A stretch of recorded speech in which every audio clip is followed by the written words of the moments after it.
What's good, YouTube? About to watch odd1sOut. My thoughts on gambling. All right, let's get it. You should gamble. That's right, I said it. You all should gamble so you learn firsthand how stupid gambling is. Here's the stitch with gambling, okay?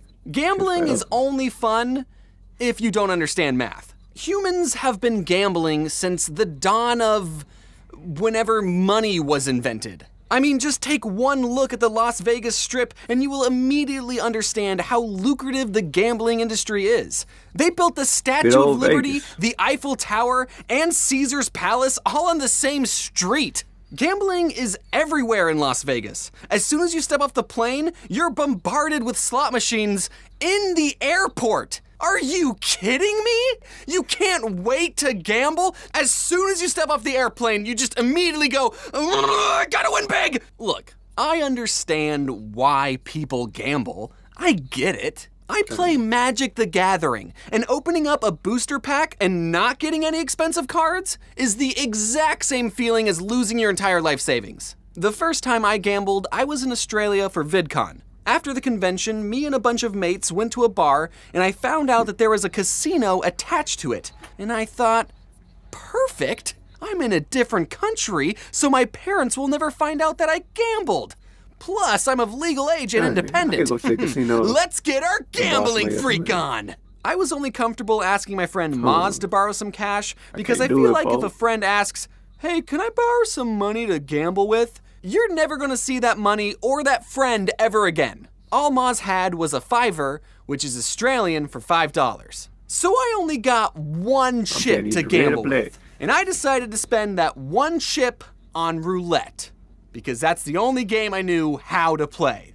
I know how to play blackjack, but I know there's a mathematical algorithm for the best, most perfect way to play, so I don't know how to play blackjack, you know? And poker is too intimidating. I can't deal with people hyperanalyzing my facial expressions to see if I'm bluffing. I already know I'm a bad liar. And the last time I actually played poker was with Luigi on my DS. Here's some honest strategy for the game roulette, okay? Sometimes a roulette table will have a TV screen that gives you stats for hot numbers at the table. Like it'll say, Red 23's been poppin', it's been hit 14 times today. Ignore those statistics. Every square at a roulette table has an equal chance of hitting regardless of whatever the previous numbers were.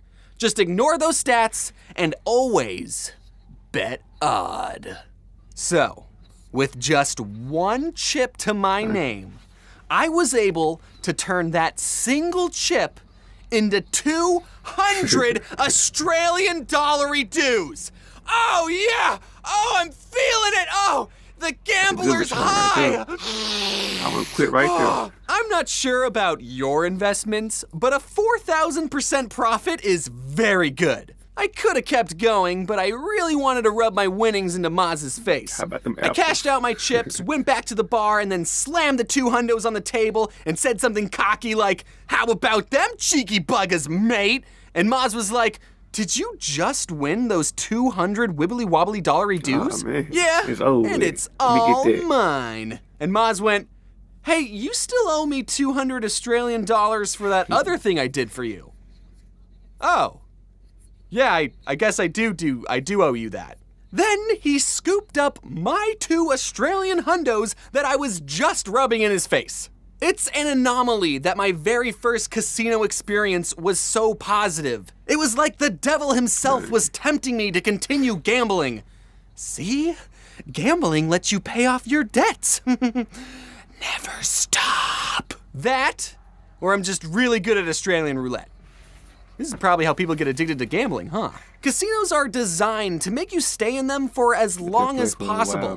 There's no clocks or windows, so you can't see how late it's getting. Chips are used, so it doesn't feel like you're spending money. And there's supposedly free alcohol, but I guess they run out whenever I show up. But even knowing all the ways casinos manipulate you, it's kind of fun just being inside a casino. All the lights, the old ladies at the slot machines smoking away their already decaying lungs, the people crying in the bathroom because they have a gambling addiction. It's great. Hey, buddy. Don't worry, you're gonna win next time, I'm sure of it. To counter the life-ending stressors though, people will give the advice, If you're gonna gamble, have a set budget and just assume you're gonna lose it all. But I couldn't even do that.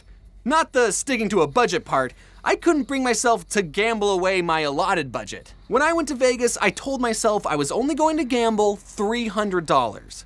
But after I lost $200, I thought to myself, yeah, I don't think this is a good investment anymore. One time I was on a slot machine and I got the 5 buffaloes in a row or whatever, and I got the chance to win a jackpot. There was a mini game on the slot machine where I had to flip over tiles that had either bronze, silver, or golden apples. And if I flipped over 3 golden apples, I'd win the golden jackpot. And if I flipped over 3 silver apples, I'd get the silver jackpot, and bronze apples gave the bronze jackpot, which was the lowest jackpot. The gold jackpot was $5,000. So I flip over the first tile, and it's a golden apple. And I think, whoa. Then I flip over another tile, and it's another golden apple. And that's when I got the feeling. Oh my God, I might actually win $5,000. Then I flip over 3 bronze apples in a row, winning the lowest jackpot. I don't even remember how much it was because I spent it all on the very same slot machine, and I immediately knew what happened. The game was dangling that golden jackpot right in front of my face, making me think I was 1 golden apple away from making it big, even making me pick which tile to flip over so it would make me feel more in control. When the whole time the computer could just change what was on the tile that I flip over because it's a computer, it can cheat, it's Schrodinger's jackpot. And before you think I just got really bad luck, that very day I was walking through the casino and I saw a guy playing on the same slot machine and he got to the same jackpot minigame. And I stopped to watch him and the exact same thing happened. He flipped over 2 golden apples and then 3 bronze ones. I don't know what the statistics are of that happening twice, but it's mighty coincidental. Why are we still gambling if the majority of people who gamble lose all their money? Because it's fun. It's a stupid way to spend your money, absolutely, but the rush, man. In Australia, there were multiple times where I could have lost all my money, and statistically I should have, but whenever an odd number was hit, I couldn't help but throw my hands in the air and celebrate. I was hugging the dealer over winning $20. However, no matter how many times you win the jackpot, if you spend enough time in a casino, you will always lose. Ever hear the phrase, the house always wins? That's because they have the mathematical advantage and computers who cheat.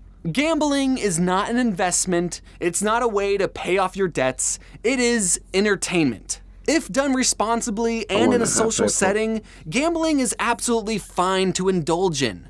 And if you get upset that you lost all your money, what did you think was gonna happen?